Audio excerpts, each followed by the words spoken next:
me officially welcome one of the biggest influences ever in my life, Mr. Robert Kiyosaki, and his longtime friend and head of Rich Dad at Franchise Development, Kelly Ritchie. Welcome, gentlemen. You know, I watched that clip of you on CNN again last night when you predicted the crash of Lehman and Goldman Sachs, and most people thought you were nuts.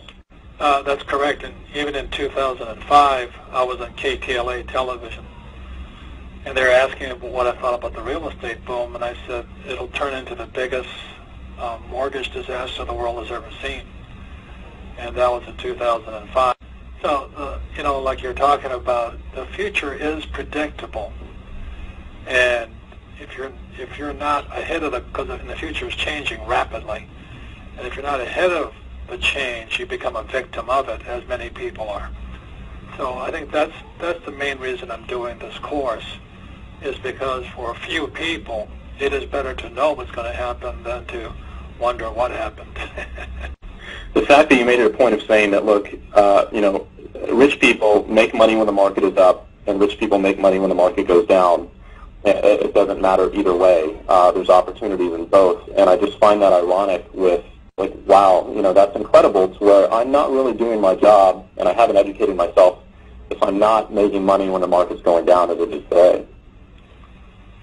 Well, what you're doing is by leading a networking organization is something that I've been advising people to do for a long, long time now. If you read Rich Dad, Poor Dad, which came out 12 years ago, you know, I was recommending people join or build a network marketing business. And the reason you're in a great position today is because, you know, I think GM dropped 31% today. So the idea of a job security for life is really somebody chewing on some mushrooms, you know, it's not reality. So more and more people are coming your way. And the primary reason I recommend it, and the primary reason Kelly is in the franchising business, is because the idea of job security is really a myth. And when guys like Bush, Obama, McCain, they say we're going to bring high-paying jobs back, I mean, you've got to be a complete moron to believe them. I mean, you've got to be dreaming. You know, there's no way. And the reason for that is jobs always migrate with the lowest priced workers. So even today, jobs are migrating, you know, jobs moved from America in the 60s to Japan, then to Korea, then to China, and today they're migrating to Vietnam and Pakistan. So if Obama or McCain or Palin or whatever his name is, Biden, say they're going to bring high-paying jobs back, I mean, dream on. And so all you have to do is look at the future by looking at what's really going on. It's not that hard to predict the future. You just have to stop believing the stuff that these so-called leaders are telling you. But in 1983, I studied with him 3 times in my life. And in 1983, just as he passed away, he published a book called Grunts of Giants. And Grunt stands for Gross Universal Cash Heist. In other words, it's how the rich rip everybody else off. And the moment I read that book, I understood it, because it's exactly what I saw in Vietnam. It's exactly what my rich dad was always telling me. And so today, when you see, you know, Bush Sr. and Bush Jr. saying we're here to save you with a bailout, I mean, you've got to be completely naive to believe them. These guys are part of the conspiracy that rips off everybody else. The same as Clinton, you know. So, you know, if you really believe the politicians are going to save you, oh my God, I'll pray for you tonight.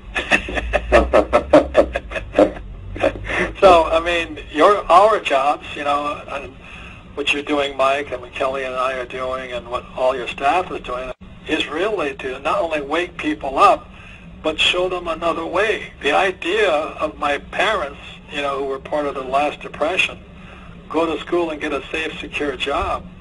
You can if you move to Vietnam. The truth is pretty difficult to find these days unless we're talking to someone like you. because all they get is the spoon-fed media, on CNN and CNBC, and I don't really know if America understands what the bailout is going to do, not even in this month, but over the next couple of years. What are the consequences that you see for what's happening right now? I'll let Kelly talk about that for a little while. Robert and I have been studying over the last 3 months from various books about what other people are saying, what's going on, and as we study those books, the most amazing things are starting to happen. Is people that have written books 10 years ago or 20 years ago were actually able to forecast almost what's happening today, almost to the word of what's happening today. Word for word. Word for word, and it's like when you see this, like to me, I do read a lot of Dr. Buckminster Fuller. I read a lot of his books and never really understood him until the last 3 months, because the sort of thing that he talked about is what's going on right now.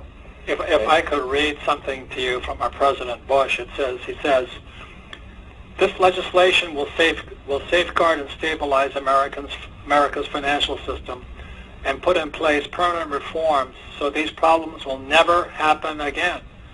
Moreover, it says to millions of depositors, you will not be the victim of others' mistakes.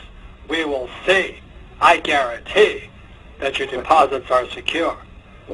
But that was President H.W. Bush in 1989. And then, so this is in 2008, President George W. Bush, George Jr. says, Congress must act. We are facing a choice between action and the real prospect of financial hardship for millions. Now, I thought his father, the first Bush, promised these problems would never happen again. So what Kelly is really saying is the reason we know new business is going to happen is happened throughout history. It has happened for thousands of years. And people are stupid enough to believe they're politicians. Well, what does that really mean?